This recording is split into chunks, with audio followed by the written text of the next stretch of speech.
Welcome to the Prophecy Club. I'm actually excited about this. Hope you will be too. I'm going to try and help you understand the order of the rapture, the marriage supper of the Lamb, and Armageddon. The rapture, the marriage supper of the Lamb, and Armageddon. Now, I realize it's sometimes tough to understand this, but I think that I'm going to be able to explain it. I'll tell you why I say that. So last night in my prayer closet, I asked the Lord, I said, look, how do I explain to people so they can understand this last 6 or 7 months? Give me something. Give me a way to simply explain the feasts and the pattern showing the order of the last 6 or 7 months. This popped in my mind. Even though it was like 11, I guess about 11 o'clock at night, I got up out of my prayer closet. I went right to the computer. I spent the next 90 minutes putting this presentation together and then another probably hour this morning. And I think you're going to like it. I think maybe for the first time I'm going to be able to explain at least this one segment.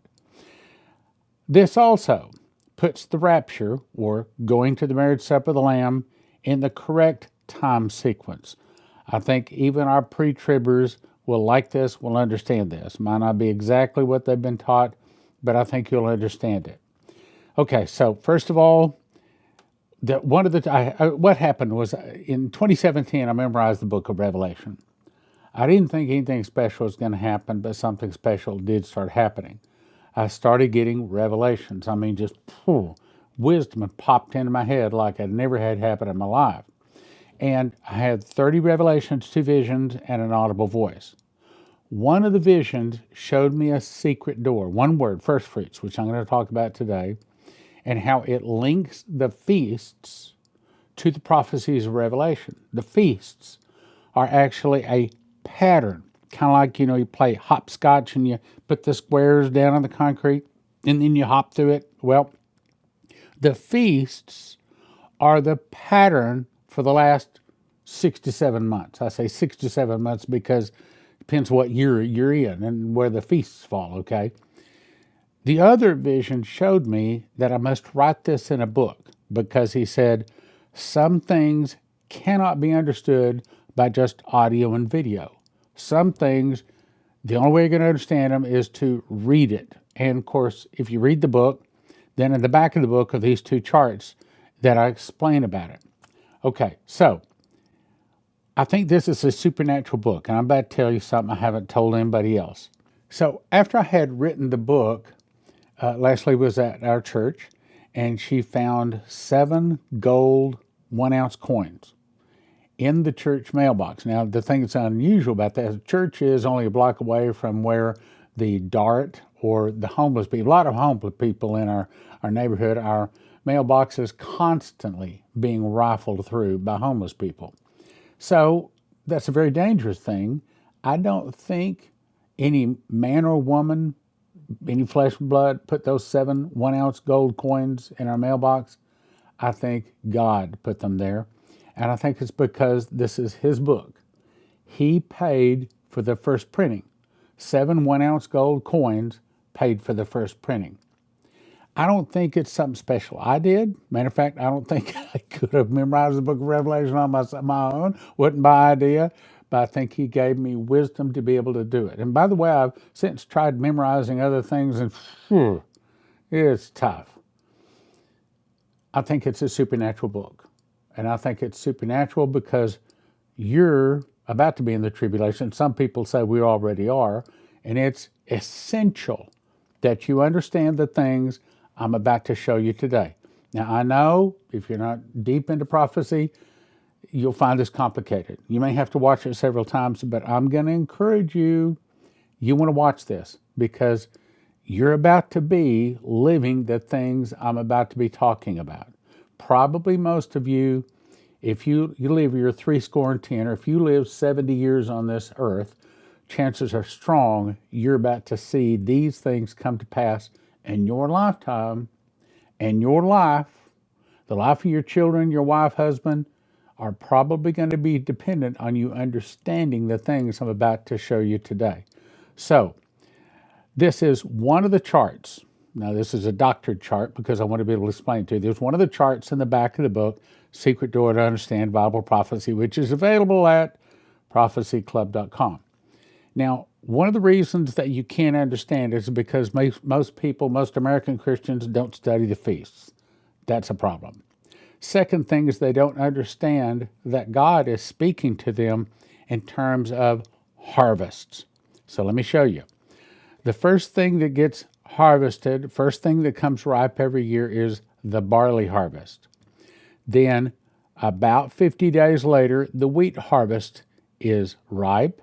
About 4 months later, the grape harvest and also the fig harvest is ripe and some other things. But the main thing is the barley, the wheat, and the grapes.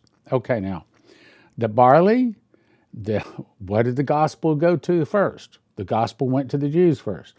Barley represents the Jews.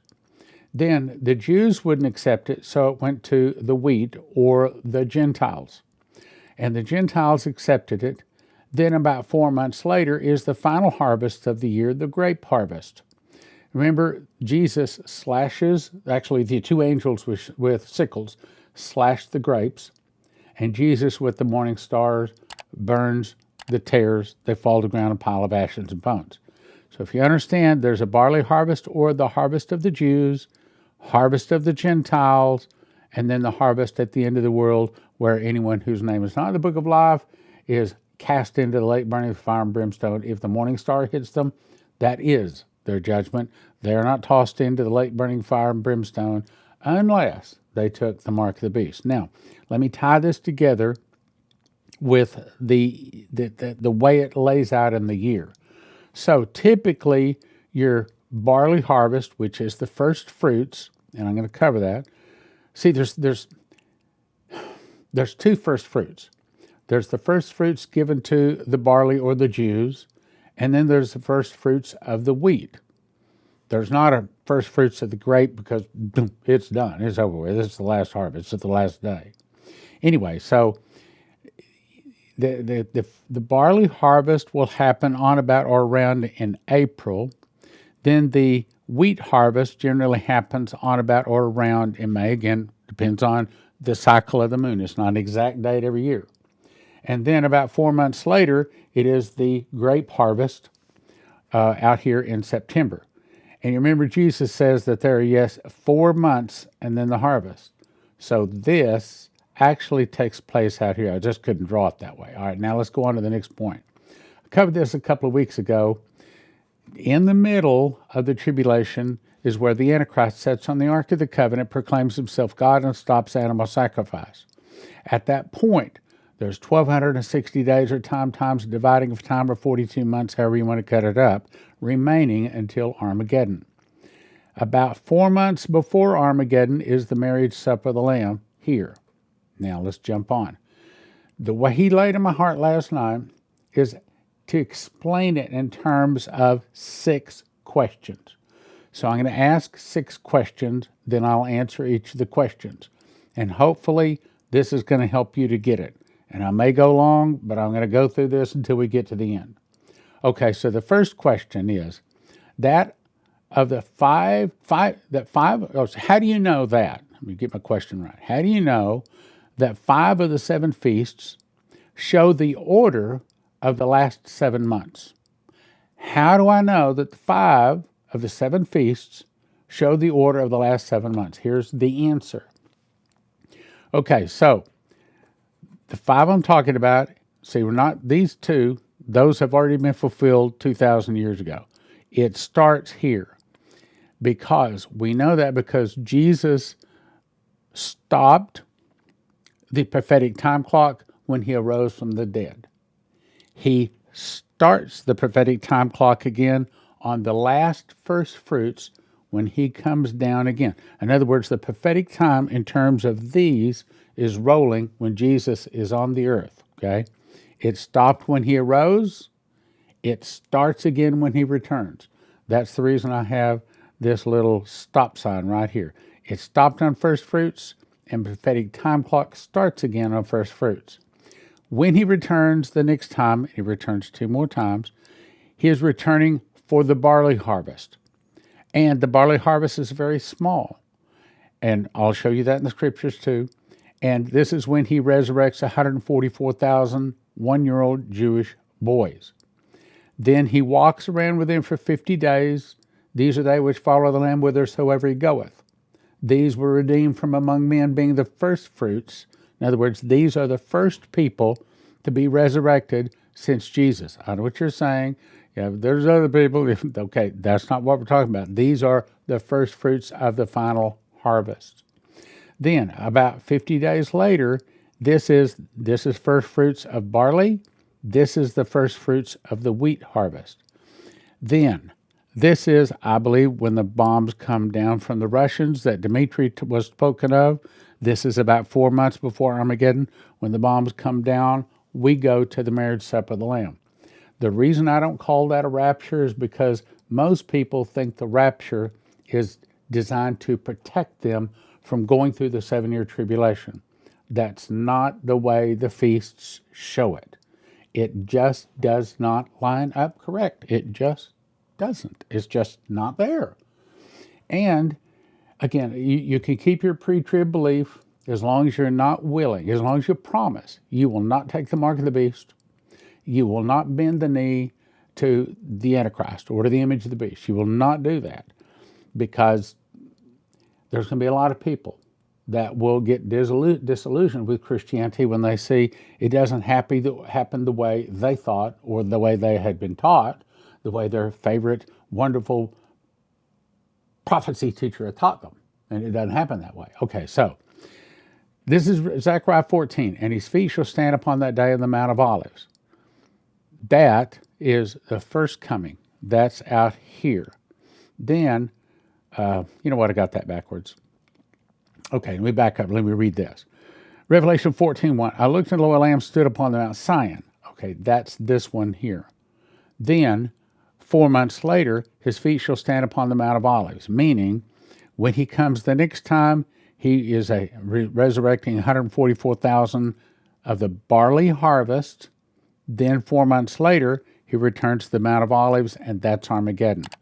This one is resurrecting the first fruits of the Jews, walks around for 50 days trying to get the Jews to accept him. That's when the angel flies through the midst of heaven, having the everlasting gospel to preach to them that dwell on the earth, to every people, nation, language, and tongue, saying, fear God and give glory to him, for the hour of judgment has come. Worship him, made heaven, all that sort of stuff. Okay? That's here.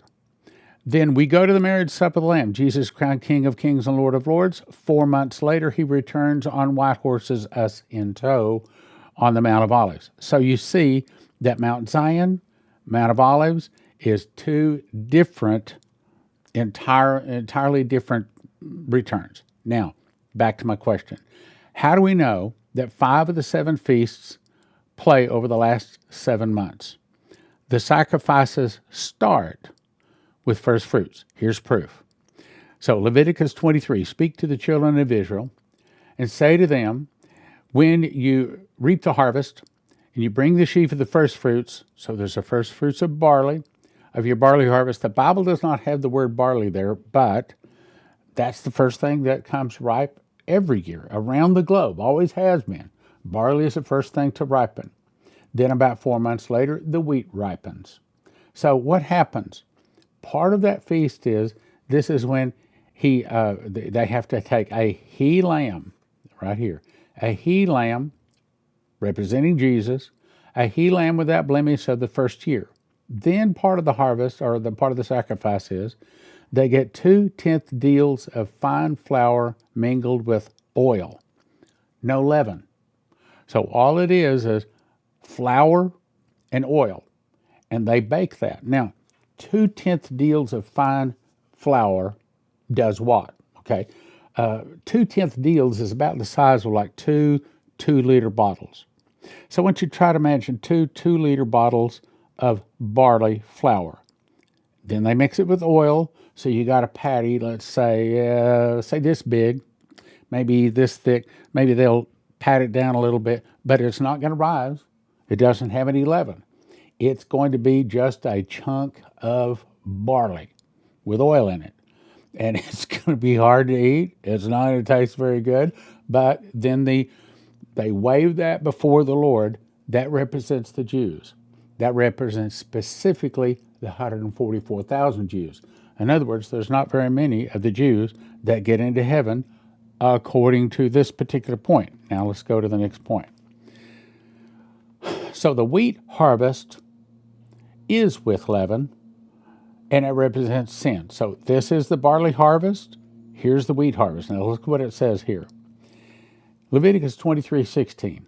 Even unto the morrow, after the seventh Sabbath, shall ye number 50 days. You shall offer a meat offering unto the Lord, and you shall bring out your habitations 2 loaves of 2/10 deals of wheat flour. Here it is, with leaven. Notice it right here, with leaven. These are the first fruits. So this is not the barley harvest. Let me back up. This is not the barley harvest. This is the wheat harvest. But the thing that makes it better for us is this has leaven. You remember the parable of, good grief, this is going to take longer. I may have to break this into 2 segments. Okay, you remember the parable where Jesus said he called those that are bidden and they would come to the marriage. So then he said, go out in the highways and byways and bring those people in, both bad and good. That's the wheat flour. That's us. In other words, a lot of people get into heaven with leaven. Why? Because they accepted Jesus and he washed their sins away. So this is 2/10 deals of fine wheat flour, but because it has leaven, probably makes a loaf that wide, big loaf, meaning a lot more people get into heaven with leaven or with sin than those people that do not. In other words, you gotta be perfect to get into heaven. Of course, no man is perfect. Anyway, so let's go on. So I made my point there. Next question. How do we know that first fruits starts the countdown of the last 7 months? Very important question. 1 Corinthians 15:20 says, but now is Christ risen from the dead and has become the first fruits of them that slept. So that means that out of all of the world, Jesus was the first fruits to come out of the first fruits of the harvest, first fruits of them that slept. 1 Corinthians 15:23, 3 verses later says, every man in his own order, Christ the first fruits afterward. Now, where it says afterward, you can insert about 2,000 years. Afterward, they that are Christ's at his coming. So that's 2 times. One is Christ at the first fruits arose, then 2,000 years later after those that are Christ's at his coming. So he's the first fruits, and that 2,000 years is what they call the church age, and we're in that now, but that church age is about to end. So when Jesus arose, prophetic time stopped. When Jesus returns again, prophetic time starts again. In other words, here's another way to look at it, easier. So at first fruits, Jesus arose from the dead. Acts 1:11 says, you men of Galilee, why stand you gazing up in heaven? The same Jesus was taken up for you into heaven, so shall come in like manner as you've seen him go. That is not taking them to the marriage supper of the Lamb yet. He comes down in a lamb body. He resurrects for the first fruits, 144,000 one-year-old Jewish boys. That's what it says, a he-lamb. I read it to you. So then he walks around for 50 days. Then he takes both the barley harvest and the wheat harvest to the marriage supper of the Lamb. It happens on Pentecost, and that's the next question. I'll get to that question. I can see right now I'm not getting to this today. Okay, at Pentecost. Then at Pentecost, we go to the marriage supper of the Lamb. Remember, Jesus says, there are yet 4 months, then cometh the harvest. Well, that's the marriage supper of the Lamb. So we are at the marriage supper of the Lamb for about 4 months. Then after 4 months, we return with him. Jesus is first. The 2 angels with sharp sickles are behind him. The armies in heaven. And then behind them are us that went to the marriage supper of the Lamb, those that were ready. And that's what it's talking about here. And there's about a 38-minute walk between Mount Zion. So the next time Jesus returns is right here to Mount Zion. Then He goes to the marriage supper of the Lamb for 4 months, and then it's time for Armageddon. He returns down to the Mount of Olives, meaning that there are 2 more times he returns. And that's what this is showing.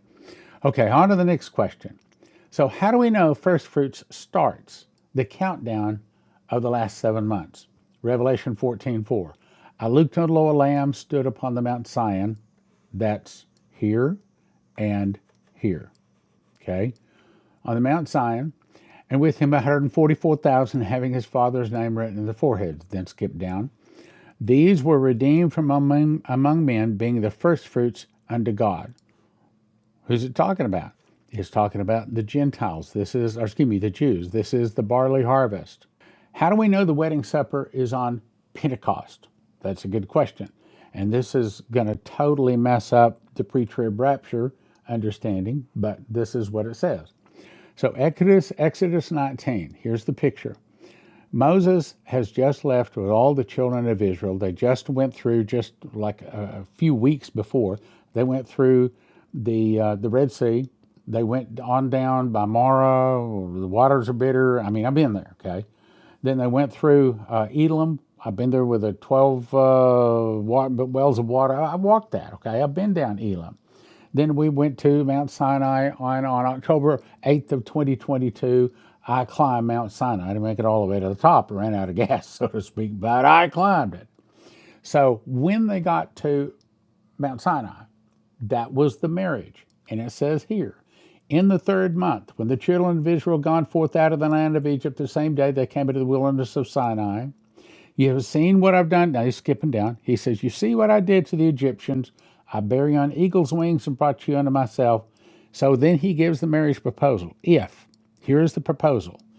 If you obey my voice and keep my covenant, you'll be a particular treasure unto me above all people. And they say, all that the Lord has spoken, we will do. I think that's where we get the answer. Will you accept this woman to be your lawfully wedded wife? I do. Because and when the husband and wife stand, a lot of times they're standing under, what do they call it? The arch, standing the arch. That is representing them standing at the base of Mount Sinai, because that was the first marriage between God and men.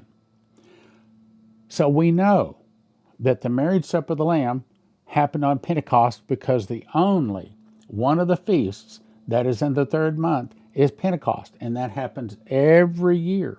The only feast in the 3rd month is Pentecost. So that means the marriage supper of the Lamb must be in Pentecost. All right, now let's go on to the next one. I put this in between there just in case I want to say something about it. Okay, next question. How do we know we go to the wedding on Pentecost? Well, this is still answering the same question. Exodus 19:13, there shall not be a hand touch it.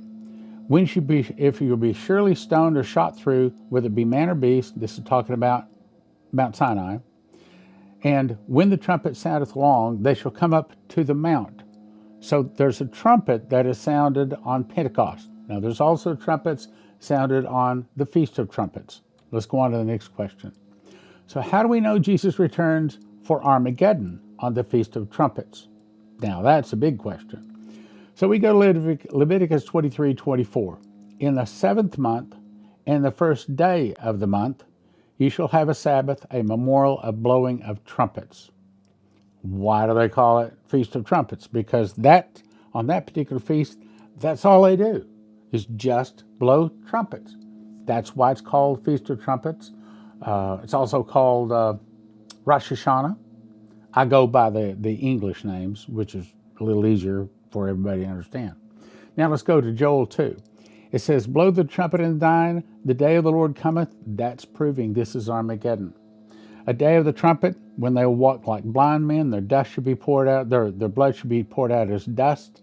That's Armageddon. All of this is proving to you that Jesus returns at Armageddon, which is on the Feast of Trumpets. That's the point I'm trying to make.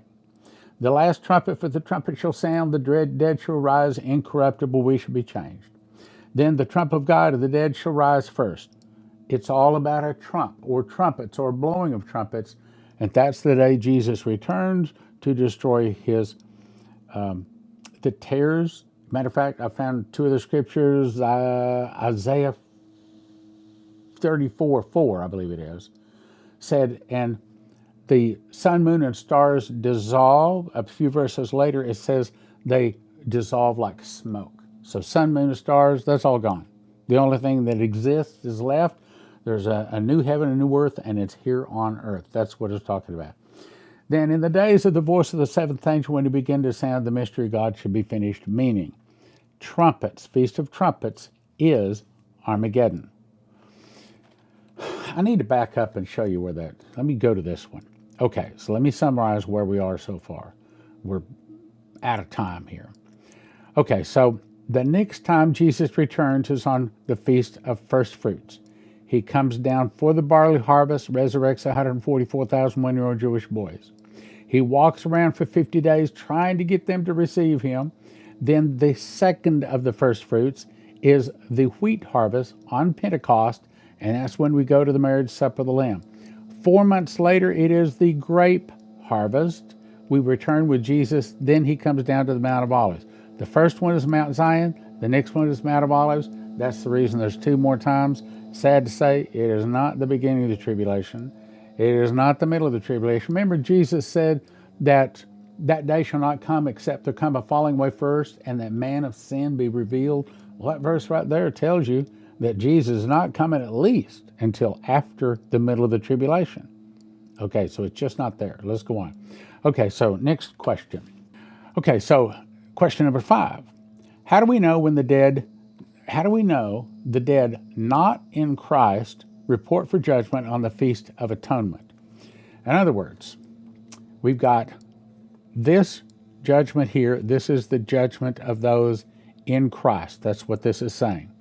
Now I'm talking about atonement. This is the judgment of those not in Christ.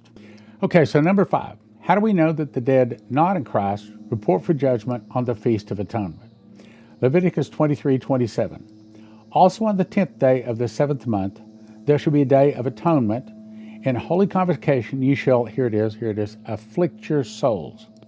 The difference is those people that get in by the old covenant get in by their souls being afflicted. They get in by punishment.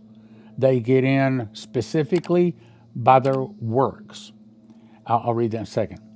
Whereas us, under the new covenant, through Jesus, we get in because Jesus washed our sins away. He just forgave us. We got the easy way in.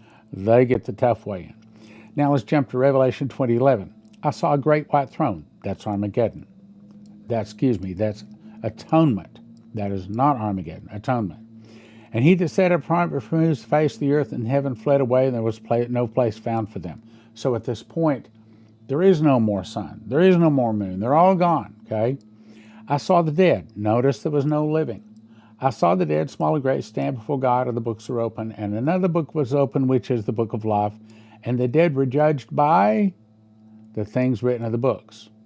In other words, they're judged by their works. You and I are judged by fire.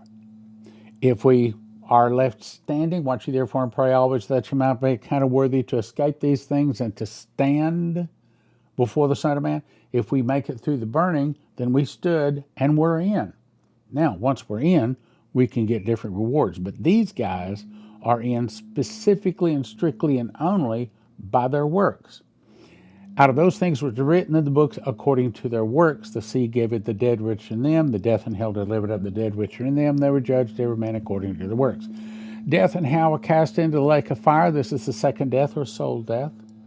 Whosoever was not found written in the book of life was cast into the lake of fire. Then I saw a new heaven. That's tabernacles. I left that on there because I want to show you the next one. I saw a new heaven and a new earth, for the first heaven and the first earth were passed away. Likewise, the sun, the moon, stars, they're all dissolved. They just move away like smoke. Okay, so let me get to the last question. Here's the last question. The New Jerusalem comes down on the last feast of tabernacles. How do we know that? Here's how we know that. In the 15th month, on the 7th month, when you gathered the fruit of the land, this is the very last one, then you will take the first day and throw boughs of goodly trees and branches of palm trees and the boughs of thick trees and willows of the brook. and you will dwell in a booth 7 days. But that was thousands of years ago. But today, we get in the new mansion. My Father's house and many mansions. If it were not so, I would have told you, I go to prepare a place for you, so that where I am there, you may be also. I encourage you to get these books. So the first one I recommend you get is The Secret Door to Understand Bible Prophecy. I think that's a supernatural book. 1 for 20, 5 for 35, 10 for 60. I've explained it. Also, if you want to have the prophecies from these guys, this is the book that has it. 1 for 20, don't do that. 5 for 35, 10 for 60. And if you want to know what the mark of the beast is and how to explain it to people, here's your book. 1 for 20, 10 for 35, 20 for 50. This is what the mark of the beast, and this is what the number of the beast looks like. This is my book, How Pre-Trib 1 explains the truth about the rapture and gives 4 foundations for the truth about the rapture and answers 25 pre-trib questions so that people can understand it. This is Daniel. It does not cover every verse in Daniel, just the things for those people that are living through the tribulation, which is probably most of us, are going to need to know. The thing I suggest you do the most is to get all 40 books. All 40 books for a gift of $100. So you get 10 How Pre-Trib 1, 10 Daniel, 5 God's Warnings, 10 Miss the Mark, 5 Secret Door to Understand Bible Prophecy. Also, God has called me to raise up an end-time army of prophecy teachers working miracles. I'd recommend you get the Watchman's Package, which is 2 foot by 3 foot, full color charts, the updated ones. You also get my handwritten book of Revelation. You get 5 DVDs where I taught through the book of Revelation. You get 5 copies, Secret Door, valued at $355 for a gift of $200. And believe it or not, we sell a lot of those. They're really, really good. And if you want to teach Bible prophecy, if you want to use prophecy to win souls in the last days, that's your best thing. I've run out of time. God bless you. Ask Jesus into your heart. As you recall, this past Saturday, November the 9th, the Lord spoke to me 2 words screaming at me loud like a trumpet. Medical, medical. I take that to mean that not only myself, but also those that follow Prophecy Club, in addition to all of the other preparations we've made, we need to start making medical preparations. And I put that out, and I was deluged with emails sending me to this place. This is the place that all of you seem to like when it comes to medical supplies. So I called them, hooked up, and I've arranged to get you a 5% discount when you use the promo code PROPHECY. Promo code PROPHECY, 5% discount, and it's refugemedical.com. refugemedical.com. And as you can see, they have all kinds of, here's one of the main things you need to get. It's called a burn bucket. This tells you all about it. They also have a business bundle, a home bundle. I think everybody ought to have at least a home bundle. They also have vehicle bundles, church bundles. So they already put this stuff together, and this is not foreign-made stuff. This is all American-made, and it's by a Christian company. And you go to refugemedical.com. refugemedical.com. In 2021, I started making bread. And long story short is I believe God showed me that wheat is God's famine food, just like it was famine food back in the 7 years of plenty, 7 years of famine, days of Pharaoh and Joseph. And I believe that that's what God has planned to feed his people. And you get it by going to josephskitchen.com. 3 steps. First, you want to get a machine package. Second, you want to order 6 ingredients and watch some videos, download the recipes to be able to make the bread. josephskitchen.com. Most of your long-time storage food, emergency food, all of that, typically are talking $9,000, $10,000 to feed one person for a year. Joseph Kitchen can show you how to do it for around $1,000 a person, and your kids will actually eat it, and it's actually good for you. Here's some bread that I made. In my case, I lost weight, lowered my blood pressure, gives me more energy. I eat a morning, slice in the morning, slice in the afternoon. There's always a slice before I go play racquetball. Go check it out, josephskitchen.com. If you don't want to lose your life's savings, if you have an IRA or a 401k, the thing to do is call 800-200-GOLD. 800-200-GOLD. These folks are Christians and they specialize in helping people not lose their life savings in the event of a stock market crash and things like that. Look, most of the 401ks, most of the IRAs are in paper, backed by paper. And as Lindsey Williams says, if it's in paper, it's worth the paper it's written on. You can lose it all. 1-800-200-GOLD. 800-200-GOLD. Hey, give them a call. Doesn't hurt, doesn't cost you anything. See if they can give you some good advice.